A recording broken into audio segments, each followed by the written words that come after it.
আজ আবার বৃহস্পতিবার প্রিয়তমা। কেমন আছো তুমি? হয়তো ভালোই আছো। আজ আমিও অনেকটাই ভালো আছি। কেননা দেখো, আজ আমার কর্মস্থানটা কত রঙিন আলোকসজ্জায় সজ্জিত হচ্ছে। কত রকমের ফুল, কত রকমের সাজবাতি, নানা রকম রঙিন উদ্দীপনায় সাজানো হচ্ছে। সবাই মিলে কতটা আনন্দ উদযাপন করব তারই প্রস্তুতি নেওয়া হচ্ছে।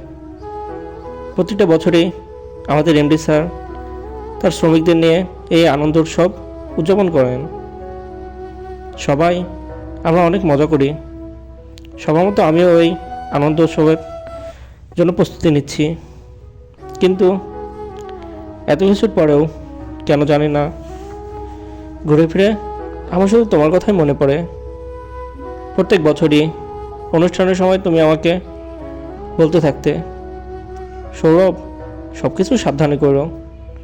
গত বছরও এই অনুষ্ঠানের সময় তুমি আমাকে অনেকভাবে সাহায্য করেছো।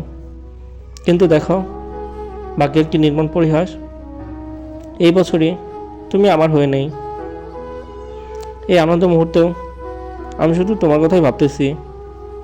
জানি না তোমাকে নিয়ে ভাবাটা আমার কবে শেষ হবে। এই বৃহস্পতিবার রঙিন রাতের মতোই আমি তোমাকে রঙিনভাবেই মনে করতেছি। তবুও বৃহস্পতিবারের গল্পের সাথে সাথে আমি আমার কর্মস্থানের সকল সহকর্মীদের জানাই এই উৎসবের অগ্রিম অভিনন্দন ও ভালোবাসা। ধন্যবাদ স্ক্যান্ডেক্স টেক্সটাইল ও সকল ভালোবাসার মানুষগুলো। ধন্যবাদ সবাইকে।